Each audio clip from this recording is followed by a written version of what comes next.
I discovered the betrayal in the delivery room, when life should have been celebrating new beginnings, not revealing devastating lies. My name is Jimmy Rover, and I'm 36 years old.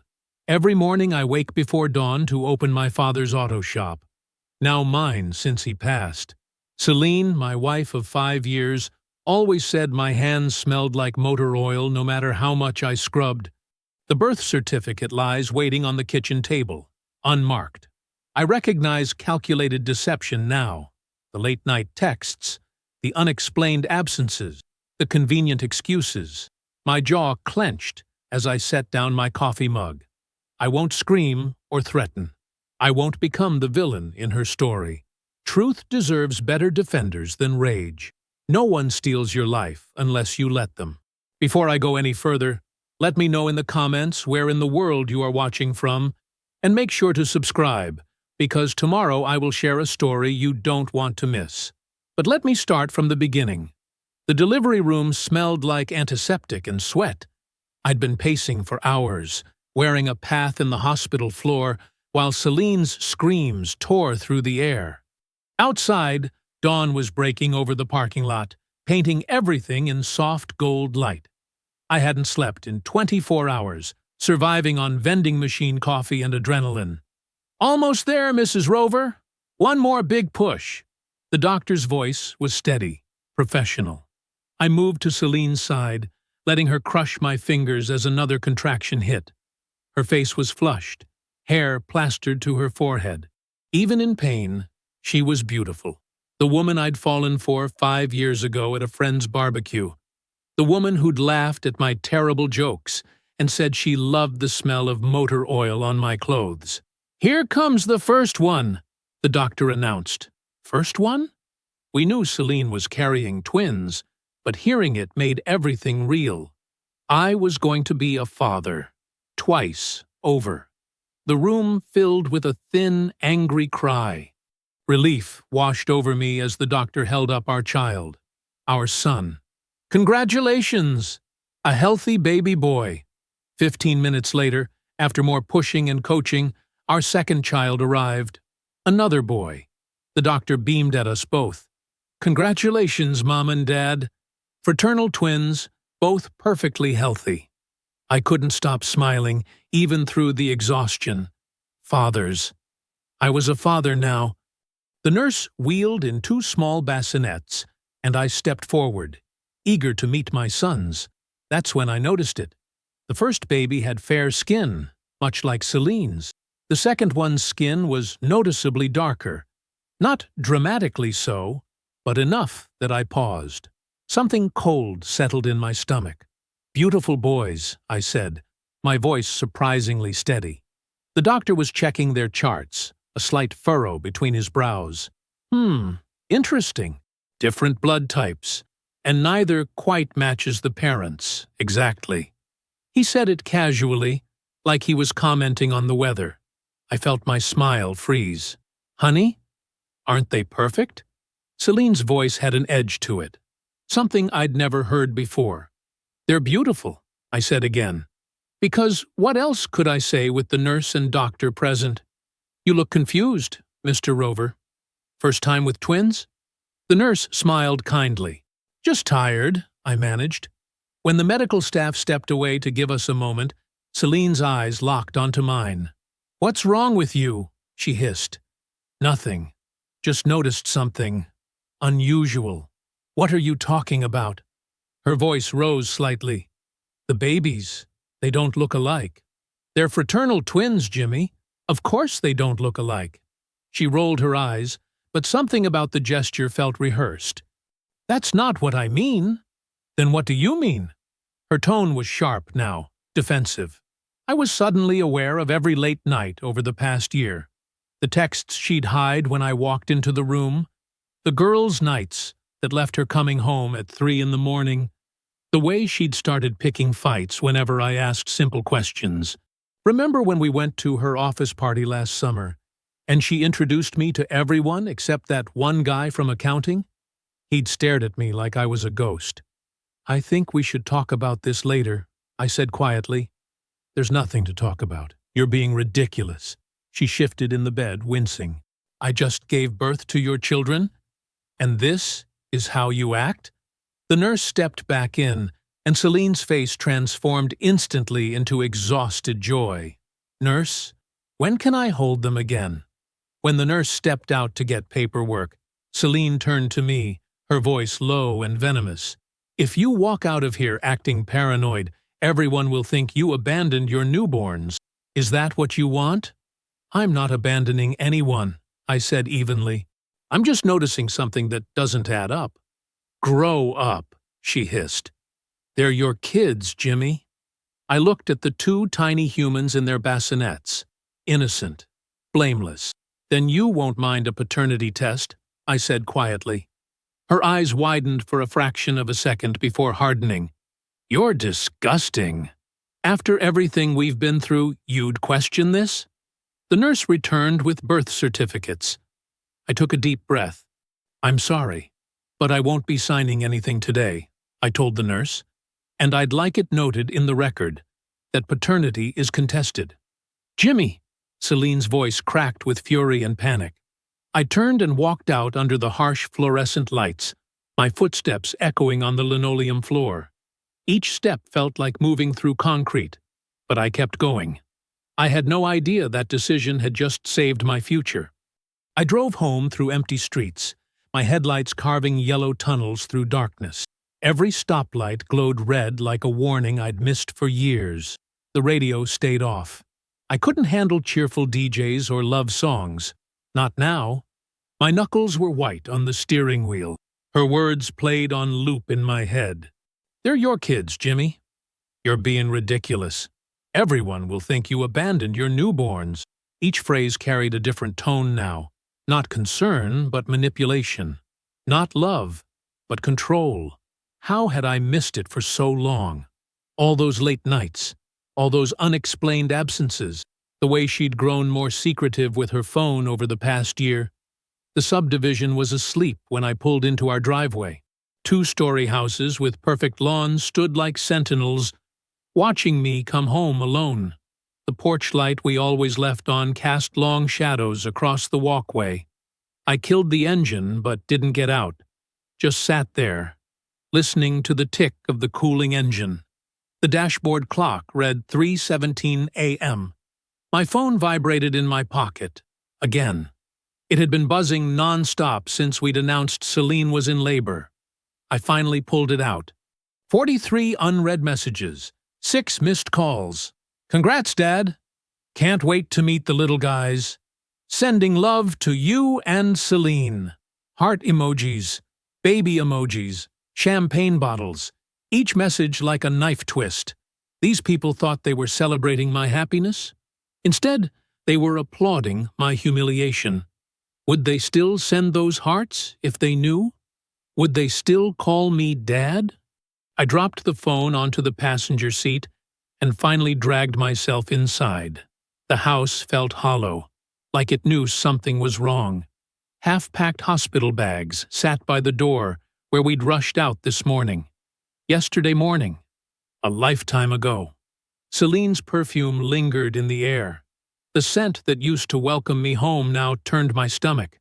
I didn't bother turning on any lights, just collapsed onto our couch, my couch, and stared at the ceiling. Remember when we picked out this house? 4 years ago, standing in this empty living room, holding hands, planning where the Christmas tree would go. Talking about the kids we'd have someday, the family we'd build. I must have dozed off because the next thing I knew, sunlight was streaming through the blinds. My phone buzzed again from somewhere nearby. I found it wedged between couch cushions. It wasn't a congratulatory text this time. It was an automated message from the hospital records department. Notification: birth registration forms for Rover twins, submitted with listed father. James Allen Rover. Digital signature pending verification. Please contact Records Department with questions. My stomach dropped. She'd gone ahead and put my name on the forms, without my consent, without my signature. She was trying to trap me legally before I could even process what was happening. I bolted upright, suddenly wide awake. This wasn't just about infidelity anymore. This was calculated. I needed help. Professional help. My fingers scrolled through contacts until I found the name I needed. Riza Alvarado. She'd helped me set up the business paperwork when I took over my dad's auto shop 3 years ago. Smart, direct, and, most importantly, discreet. It was barely 7 a.m., but I hit call anyway. She answered on the third ring. "Jimmy, is everything okay?" Her voice was alert, despite the hour. "No," I said simply. "I need legal help. It's personal." A brief pause. "Tell me." So I did. Every detail. The delivery room, the different appearances, the blood types, Celine's reaction, and now the hospital forms. Riza didn't interrupt, didn't gasp, didn't offer empty sympathies. When I finished, her response was immediate and practical. "Don't sign anything. Not digitally, not physically. And come to my office within the hour." Her tone was steady, professional. "If you move fast, you can still stop the trap before it's sealed." "What trap exactly?" "Legal paternity," she said. "Once established, it's extremely difficult to challenge. Even with DNA evidence, some states won't allow challenges at all after certain time frames." "I'll be there in 30, I said. As I hung up, I stared at my hands. They weren't shaking anymore. Riza's office smelled like leather and coffee. The walls were lined with law books, not for show, but worn at the edges from actual use. She sat across from me, her rimless glasses catching the morning light as she took notes on a yellow legal pad. "Start from the beginning," she said. "Every detail matters." I walked her through everything.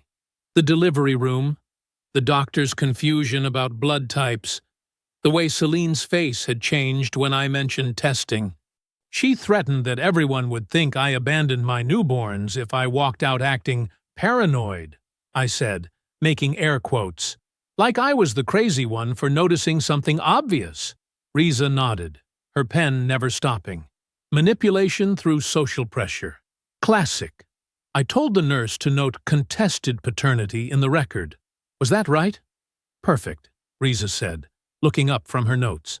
That single action might have just saved you years of child support payments for children that aren't yours. My stomach twisted at the words, children that aren't yours. Hearing it stated so plainly made it real in a way my suspicions hadn't. What now? I asked. Riza set down her pen. We move quickly. First, we file an official denial of paternity with the court today. Second, we petition for DNA testing immediately. Third, and this is crucial, Jimmy, we need to protect your assets. What does that mean exactly? It means Celine likely knows you suspect something. When people feel cornered, they often get desperate about money. She leaned forward. Do you have joint accounts? Checking and savings. My business accounts are separate. Thank goodness for small mercies, she murmured. Here's what happens next. After you leave here, go directly to your bank. Freeze all joint accounts. Not close. Freeze. This preserves the paper trail while preventing further withdrawals. I nodded, a knot forming in my chest. She'll be furious. She'll be furious regardless. This way, she can't empty your accounts while you wait for the DNA results. Riza's expression softened slightly. Jimmy, I need you to understand something. The moment Celine realizes you're protecting yourself financially, she may escalate. Are you prepared for that? Was I? I'd spent 8 years with this woman. Loved her, trusted her, built a life with her. And now I was sitting in a lawyer's office, planning how to keep her from taking my money. I have to be, I said finally. Riza handed me a stack of forms. Sign here, here, and initial here. This officially contests paternity pending genetic testing. The pen felt heavy in my hand. Each signature felt like erasing a piece of what I thought my life was. When I finished, Riza stood up. My office will file these immediately. The hospital will be notified that paternity is legally contested. She handed me her card. Call me anytime, day or night, if something changes. I left her office feeling hollow but strangely calm. There was relief in action. in fighting back rather than just absorbing the blow. The bank was quiet that afternoon. The teller's smile faded as I explained what I needed. She called the manager, who took me to a private office. I showed my ID, signed more papers. Within 30 minutes, our joint accounts were frozen. As I walked back to my truck, my phone buzzed. "Celine, where are you? The hospital says there's a problem with the birth certificates." I didn't respond. Another buzz. "Celine, Jimmy, answer me. What's going on?" Then another. "Celine, my card just got declined. Did you do something to our accounts?" And finally, "Celine, if you're trying to punish me, you're only hurting your children. Fix this now." I turned the phone off and drove home. The house felt emptier than before, if that was possible. I microwaved some leftover pasta and sat at the kitchen table with my untouched food. My phone sat beside my plate, dark and silent now that I'd muted Celine's calls. Without thinking, I opened her Instagram. Our life scrolled before me: vacation photos, dinner dates, her pregnancy announcement. 8 years of smiling faces. Had any of it been real? Or had she been playing a role the entire time, waiting for a better offer? The microwave clock read 11:48 p.m. when my phone vibrated with a text from a number I didn't recognize. "We should talk like men. Darius." My blood went cold. Darius, our neighbor, the guy who'd fixed our fence last spring. Always friendly, always finding excuses to come around when I was at work. The pieces clicked together with sickening clarity. I stared at the glowing screen, its blue light illuminating my face in the dark kitchen. This wasn't just about one lie. This was about a calculated deception that had been happening right under my nose. I couldn't sleep. The message from Darius kept playing on repeat in my head, like a bad song you can't shake. By morning, I was running on fumes and black coffee, parked outside my shop, but unable to bring myself to unlock the doors. My regular customers would be showing up soon, expecting the same easygoing mechanic they'd always known. Not this hollow-eyed stranger I'd become overnight. I sat in my truck, staring at the Rover Auto Repair sign my dad had hand-painted 20 years ago. The morning sun glinted off the chrome letters. Dad always said a man's reputation was his most valuable possession. What would he think of this mess? Around noon, a silver F-150 pulled into the lot. I recognized it immediately. Darius. He parked a few spaces away and stepped out, looking around casually like he was just another customer. But his shoulders were tight, his movements too deliberate. He was nervous. I got out of my truck and met him halfway across the parking lot. "Jimmy," he nodded, as if we were acquaintances bumping into each other at the grocery store. "Figured we should talk." "Talk," I repeated, the word feeling strange in my mouth. "Look, I know this situation is complicated." He shifted his weight, hooking his thumbs into his belt loops. "But Celine told me you two were separated. Had been for months." I said nothing, just stared at him, let him fill the silence. "I'm not the kind of guy who moves in on another man's wife," he continued, his voice gaining that practiced sincerity of someone who'd rehearsed their lines. "It just happened. We connected, you know? And then she got pregnant, and what?" I finally asked. My voice came out steady, surprising even myself. "You thought you'd play house with my wife while I was working 12-hour days to support her?" "That's not how it was," Darius protested, raising his hands defensively. "She said you two were done. Said you were just staying in the same house until the divorce paperwork went through." "There was never any divorce paperwork." His face shifted, a flicker of genuine surprise. Then doubt. "Look, maybe she got the timing wrong, but there was never going to be a divorce." I cut him off. "Not until now." He had the decency to look uncomfortable at least. "I didn't mean for any of this to happen, man. But it did. And now, there's a baby involved. My baby." His voice hardened on those last words, possessive and proud. My pulse thudded in my ears. His baby. Not yours. His. I'm going to be there for Celine and my kid, Darius continued, mistaking my silence for defeat. I love her, and I'm going to be the father my baby deserves. I almost laughed. He had no idea there were twins, each potentially with different fathers. Celine had been playing us both. You're free to try, I said, keeping my face neutral. But you might want to wait for the DNA results before you start buying cigars. Something flickered in his eyes. Uncertainty, maybe even fear. DNA doesn't matter to me. I'm stepping up. Good for you, I said, turning back toward my truck. We're done here. That's it? You're just walking away? I paused, looking back at him. What did you expect, Darius? A fist fight in my parking lot? That what you came for? He didn't answer. Maybe he had expected that. Some dramatic showdown he could tell Celine about later, painting himself as the hero. I wasn't going to give him the satisfaction. As soon as he drove away, I called Riza. He confirmed it, I told her when she picked up. Said the baby's his, but he doesn't know about the twins. This actually helps us, Riza said, her voice crisp with focus. I'll fast-track the court filings. We need DNA testing immediately, not just for you, but for any potential father. By evening, my phone was lighting up with texts from Celine. They cycled through the predictable stages, accusations, then tearful apologies, then cold rage when I didn't respond. Celine, you're ruining everything. Why are you doing this to us? Celine, please, Jimmy.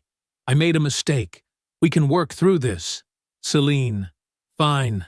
Be that way. You'll regret this when you realize what you're throwing away.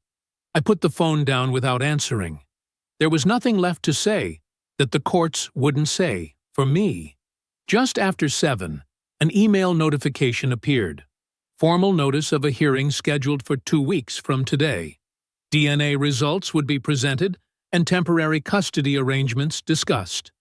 I stood at my workshop window, watching the sun set behind the line of oak trees marking the edge of town.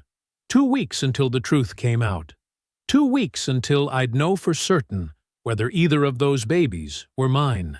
2 weeks that would either destroy what was left of my life or finally set me free.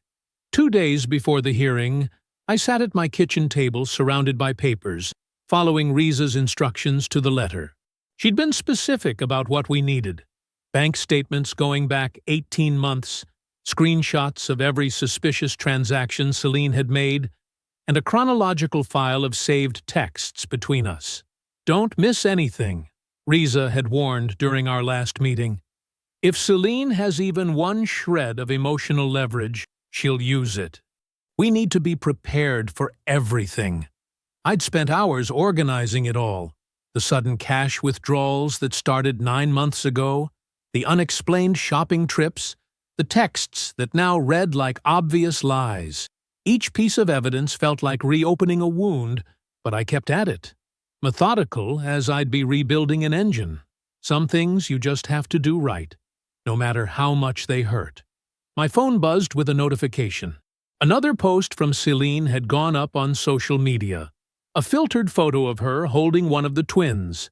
Caption reading, "Our beautiful new family, so blessed." The comments section overflowed with congratulations.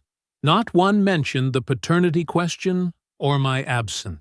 She was crafting her narrative carefully, painting herself as the devoted new mother and me as, what?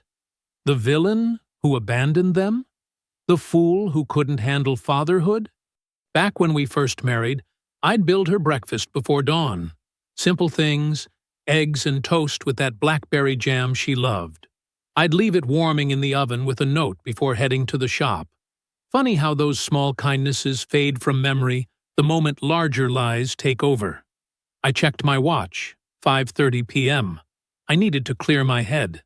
Grabbing my keys, I decided to drive, no destination in mind. Somehow, I ended up near the hospital, the same one where everything had fallen apart 2 weeks ago. I pulled into the far corner of the parking lot, engine idling. That's when I saw him. Darius, walking purposefully toward the maternity ward entrance, carrying a bouquet of yellow roses. I sank lower in my seat, though he wouldn't have recognized my truck anyway. I'd switched to driving my old Ford since leaving the house. He had dressed up, wearing what looked like new jeans and a button-down shirt. His posture straight with pride. Pride over what wasn't his. At least, what might not be his. I watched until he disappeared through the sliding doors, then sat there a while longer, feeling nothing but a strange, hollow calm. This was no longer about salvaging a marriage or winning back what was lost. It was about truth. And in 2 days, everyone would face it, whether they wanted to or not. The drive home was a blur of streetlights and empty roads. When I walked through my front door, my phone chimed with an email. Riza, sending a late update with a document attached. New development, she wrote. Another potential father's name has surfaced from the hospital data. Dr. Mercado flagged an irregular pattern in the twins' blood work and pulled up a request for comparison. I've attached what we know. Call me first thing tomorrow. And Jimmy, expect surprises. I opened the attachment with fingers that suddenly felt clumsy. A name I didn't recognize. Blake Turner. The document included a preliminary report suggesting one twin showed markers consistent with this man's blood type, while the other aligned with patterns from Darius. My stomach knotted as the implications hit me. Not just one affair, but two? Or something even more complicated? The report mentioned something about heteropaternal superfecundation, scientific terminology for what was apparently happening. Twins with different fathers. I sat heavily on the couch, the phone still glowing in my hand. All this time I'd been imagining Celine's betrayal as a single terrible mistake, or maybe an ongoing affair with one man. But this suggested calculation, a level of deception I couldn't begin to comprehend. That night, sleep never came. I lay awake, surrounded by stacks of evidence, listening to the house clock tick past midnight. Tomorrow, everything would change. Again. In the morning, I'd face a courtroom full of strangers, while the life I thought I had dissolved completely. And somehow, I had to be ready. The courthouse steps were bathed in morning light as I climbed them beside Riza. Her composure steadied me. Head high, stride confident, briefcase swinging lightly at her side. I'd barely slept, but somehow the exhaustion had crystallized into focus. Today wasn't about feelings. It was about facts. Remember, Riza murmured as we reached the heavy oak doors, no matter what happens in there, stay calm. Let the evidence speak. I nodded, adjusting my tie. I'd worn my father's old suit, the one he'd left me when he passed. Charcoal gray, slightly outdated, but it fit like armor. The courtroom itself was smaller than I'd imagined. Pale wood paneling, fluorescent lights that hummed faintly overhead. A handful of other cases waited their turn on the morning docket, lawyers and clients murmuring in hushed tones. Our case would be third. And then I saw her. Celine sat on the opposite side of the aisle, wearing a cream-colored dress I'd never seen before. Her hair was pulled back neatly. Makeup subtle, but perfect. Beside her, Darius looked uncomfortable in a too-tight blue suit, constantly adjusting his collar. As I watched, Celine reached over and took his hand, squeezing it for reassurance, or for show. Everything was performance with her. "Don't stare," Riza whispered, guiding me to our seats. "Focus on these." She spread several documents before me, copies of what she'd submit to the judge. The first two cases moved quickly. Property disputes settled with minimal drama. Then the clerk called our names, and everything slowed down. Each step to the front of the courtroom felt like walking through deep water. Judge Raymond Keller was older than I expected, with a heavy brow and trimmed mustache. He reviewed the paperwork with practiced efficiency, looking up occasionally to study our faces. "This is a paternity dispute involving twins," he noted, scanning the file. "And I see we have DNA testing already completed." "That's unusually prompt." The hospital noted blood type inconsistencies immediately, Your Honor, Riza explained. Given the circumstances, testing was expedited. The judge nodded, then looked directly at me.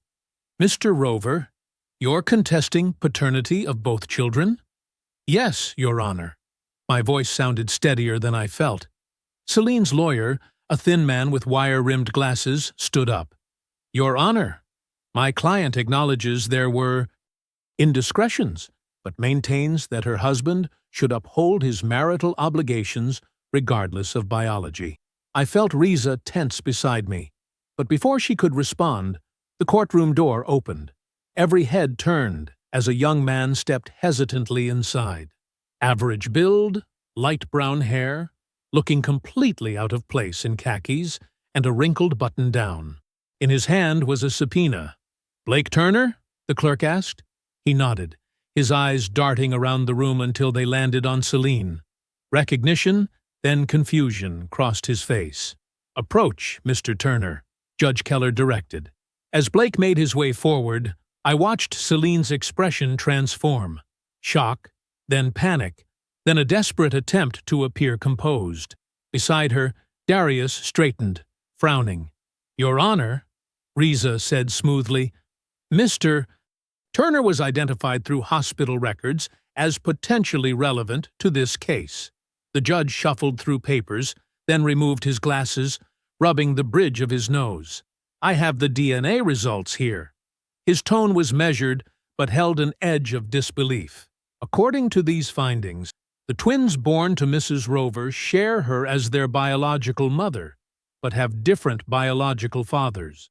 A collective gasp rippled through the courtroom. Twin A's DNA matches with Mr. Hall. The judge gestured to Darius. And Twin B matches with Mr. Turner. Darius shot to his feet. What the hell does that mean? His voice boomed through the room. You said they were both mine. Celine grabbed his arm, trying to pull him back down. Darius, please. You told me it was my baby. He yanked his arm away. Both of them. Blake Turner stood frozen, his face pale. I only met her once, at a bar in Toledo, during a business trip. He swallowed hard. I had no idea she was married. That's a lie, Celine shouted, standing now too. Tears streamed down her face, smearing her perfect makeup. Jimmy, please, we can work this out. Please don't do this. The judge banged his gavel repeatedly. Order! Everyone sit down immediately. The room gradually quieted, though tension vibrated through the air like an overtuned string. Judge Keller's expression was stern as stone. Based on conclusive DNA evidence, the court finds that James Rover is not the biological father of either child. All financial responsibilities typically assigned to the father are hereby nullified. Mrs. Rover, you'll need to address paternity establishment with the actual fathers separately. He turned to me directly. Mr. Rover, you're legally clear of any paternal obligation. The financial separation you requested is granted, effective immediately. I nodded, unable to speak. We're adjourned. The gavel came down with finality. I stood on unsteady legs as Riza gathered our papers. Across the aisle, Celine had collapsed into sobs while Darius stood apart, jaw clenched, refusing to look at her. Blake Turner hovered awkwardly at the edge of the chaos, clutching his subpoena like a shield. Let's go, Riza murmured, guiding me toward the exit. Outside, the sunshine felt impossibly bright. I stood on the courthouse steps, breathing deeply, feeling weight lift from my shoulders with each exhale. For the first time in weeks, my lungs seemed to fill completely. Then my phone rang in my pocket. Unknown caller ID. I answered without thinking. Mr. Rover? This is Officer Daniels, County Police Department. My heartbeat hammered in my ears as Officer Dale Freeman stood on my porch, his expression carefully neutral.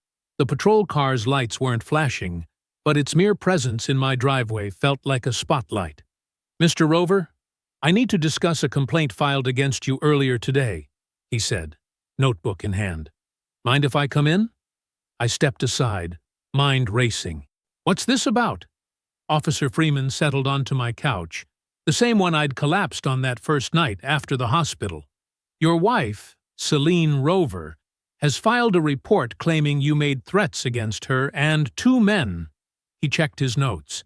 "Darius Hall and Blake Turner. Following today's court hearing, the accusation hit like ice water." "That's completely false."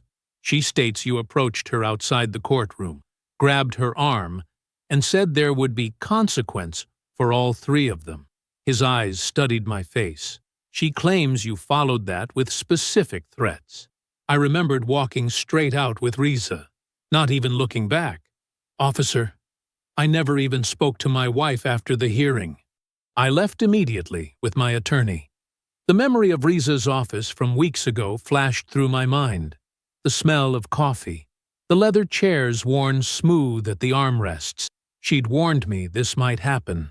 "People who lie in relationships often lie to authorities when cornered," she'd said.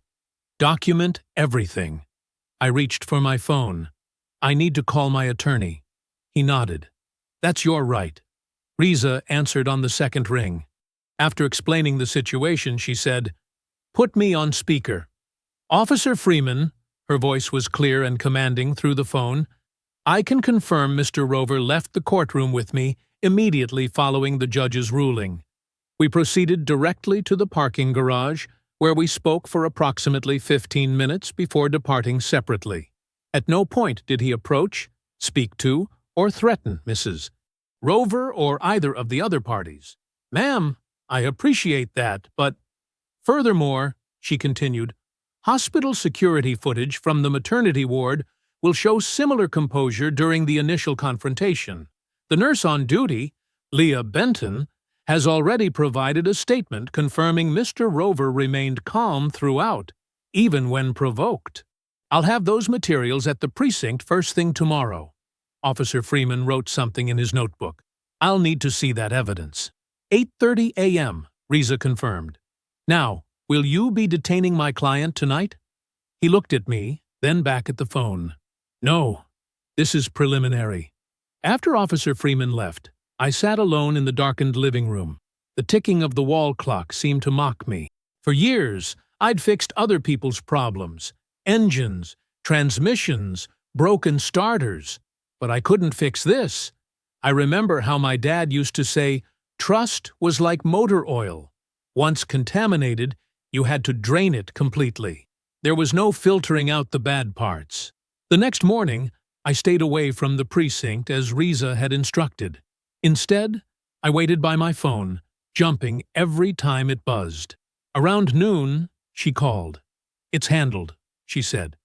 The nurse's testimony was clear. "You remained composed throughout the hospital confrontation. Security footage backed it up completely." The officer seemed almost relieved to close the case. "And Celine? She's been warned about filing false statements. If she tries this again, she could face charges." Riza paused. "Jimmy, you need to stay away from her completely. No calls, no texts, no contact of any kind." "Understood." Afterward, I drove to my shop. The familiar smell of grease and metal welcomed me, untouched by the chaos. I checked invoices, responded to customer messages, and found myself beneath a 2008 Ford F-150 with a leaking transmission. The methodical work quieted my mind, tightening bolts, replacing gaskets, each task with clear problems and solutions. Hours passed. The sun set.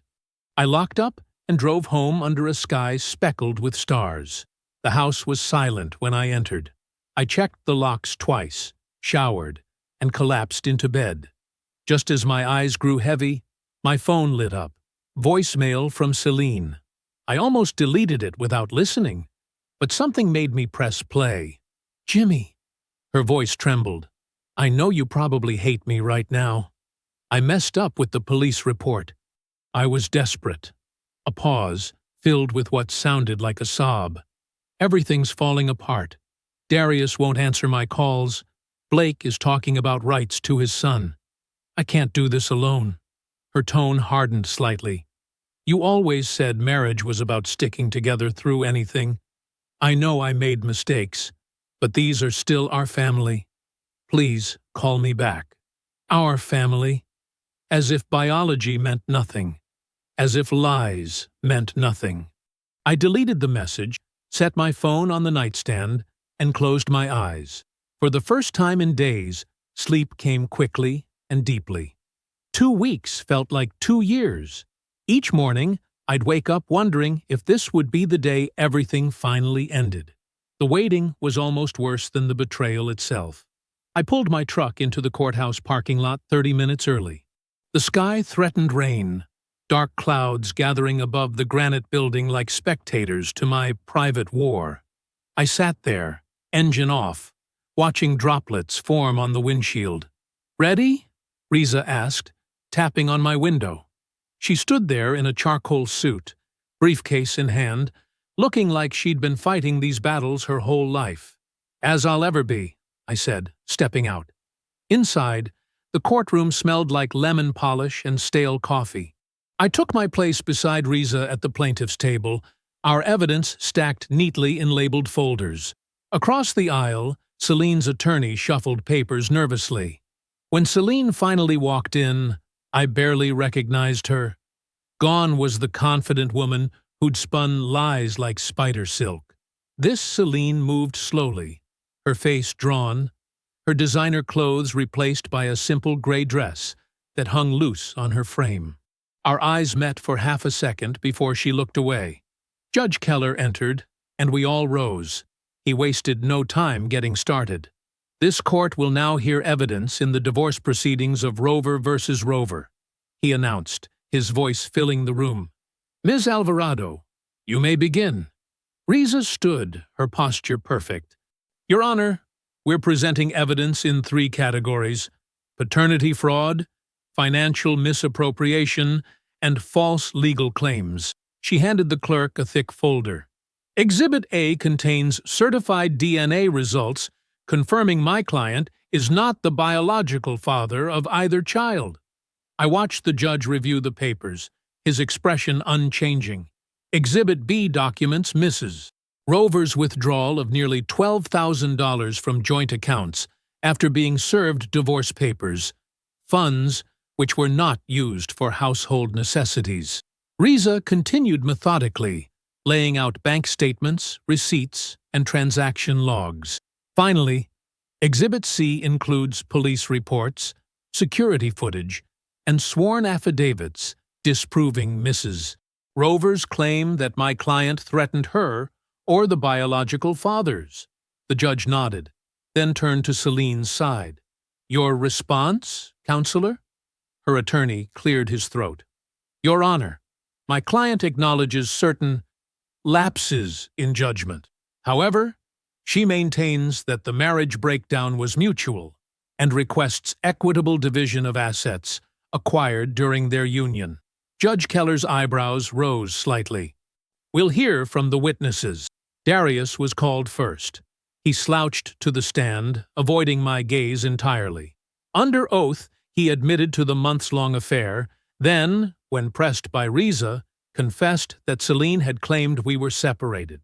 "Did Mrs. Rover ever mention divorce proceedings, legal separation documents, or any formal end to her marriage?" Riza asked. Darius shook his head. "No. She just said they weren't together anymore." "Yet she continued living in their marital home?" "Yes." Blake testified next, his discomfort radiating with every word.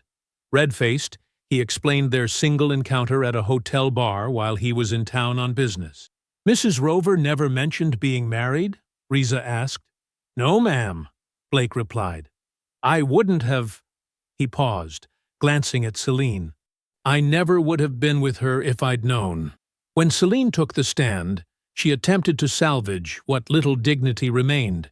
She claimed emotional neglect, suggested I'd been distant, but under Riza's cross-examination, she crumbled, admitting to the affairs, the financial withdrawals, and finally, the false police report. "I was scared," she whispered. Everything was falling apart. Judge Keller listened to closing arguments, then called a brief recess. 20 minutes later, we returned for his ruling. In the matter of Rover versus Rover, he began, this court finds overwhelming evidence of marital misconduct by the defendant. The prenuptial agreement is valid and enforceable. Mr. Rover retains sole ownership of his business, the marital residence, and all assets in his name. Mrs. Rover is ordered to repay all funds improperly withdrawn after separation notice, totaling $11,872. I heard Celine's sharp intake of breath. Given the documented fraud and false statements, Judge Keller continued, no spousal support is warranted. Divorce is granted, effective immediately. The gavel struck with finality. Celine collapsed in her chair, silent tears streaming down her face. Around us, the courtroom buzzed with whispers. Someone from the local paper scribbled notes. Riza gathered our papers, a small smile playing at her lips. You've won everything that matters, she said, quietly. Outside, rain had started to fall. I paused under the courthouse portico, watching as Darius confronted Celine near the parking lot. You said it would work out, he shouted. You said we'd be a family. She fired back something I couldn't hear, gesturing wildly. Across the lot, Blake hurried to his car without looking back. I stood there on the courthouse steps, feeling the cool breeze against my face. It caught the edges of my paperwork, lifting them like flags of freedom. Morning comes different now. Quieter, steadier. The same sun breaks the horizon, but I watch it with different eyes. I leaned against the porch rail, coffee warming my hands as pink light touched the edge of my property. The fields I'd ignored during the worst of it had come back to life. Everything finds its rhythm eventually. 6 weeks had passed since the gavel fell. 6 weeks of rebuilding what was mine, of remembering who I was before Celine twisted everything into knots. The auto shop stayed busy. People still needed oil changes and brake jobs no matter what drama filled the town gossip. And, like all gossip, it had faded. New scandals replaced mine. New whispers filled the diner. I sipped my coffee, savoring the bitter warmth. The morning air carried that hint of fall, the kind that makes you grateful for simple things. A roof that's yours. A business with your name. The knowledge that nobody's lying to you under it. Ever notice how certain smells bring memories flooding back? That morning, the scent of fresh-cut grass from my neighbor's yard reminded me of Sunday mornings with my dad, back when I was 12. Him showing me how to change spark plugs while my mom made pancakes. Simple moments that built a simple man. I finished my coffee and headed to work, the same route I'd driven for years. Downtown Canton hadn't changed. Same storefronts, same traffic light that stayed yellow too long, same faces nodding hello. What had changed was me. 2 days later, I was grabbing milk at Martin's grocery when I spotted them. The twins, now nearly 4 months old, nestled in a double stroller pushed by Celine's mother. One slept peacefully, while the other waved tiny fists at the ceiling. Innocent. Perfect. Untouched by the mess adults had created. Celine's mom noticed me first, her expression cautious. I nodded politely, gave a small smile. She nodded back. No warmth, but no hatred either. Just acknowledgement. I moved on, grabbing what I needed, paying, leaving. The twins would grow up loved. That's what mattered. Their story wasn't mine to write. I heard things, of course. Small towns talk. Celine worked nights at the hospital cafeteria now, days at the call center. She'd rented a 1-bedroom apartment on Maple, the cheap side. 2 different courts, 2 different support orders, 2 fathers who barely acknowledged her beyond necessary exchanges. Darius had it worst. The landscaping business he'd built over 3 years collapsed when clients learned about his role in everything. Most of his customers were families who didn't appreciate a man who targeted married women. Last I heard, he was working construction 2 towns over. Blake had simply disappeared, packed up, moved states away. Riza told me he'd arranged payments through the court, but wanted nothing else to do with Canton or its memories. Can't say I blamed him. Riza stopped by the shop about once a month, checking in under the guise of oil changes her car didn't need. One Wednesday, she leaned against the office doorway while I finished paperwork. "You sleeping any better?" she asked. I nodded. "Most nights." "Good." She studied me. "You know, some men never recover from what happened to you." "Some men let anger do their thinking," I replied, signing the last form. "I just wanted the truth. Once I had it, the rest was just—" I gestured vaguely, searching for words. "Logistics," she finished. "Yeah, logistics." The shop filled my days. Clean work, honest work. Problem comes in. I diagnose it, fix it, send it out better than before. Something satisfying about that kind of clarity. No lies in an engine. It either runs or it doesn't. That evening, sunset painted long shadows across the garage floor as I locked up.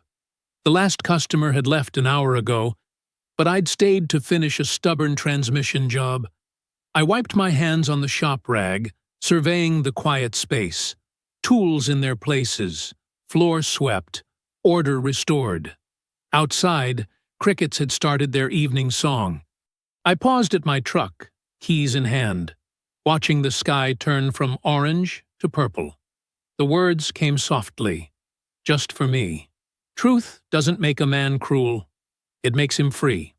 I believe stories such as this find us for a reason. If this one touches you, please subscribe. I share a new one every day. In the meantime, there are 2 stories on the screen that are even better.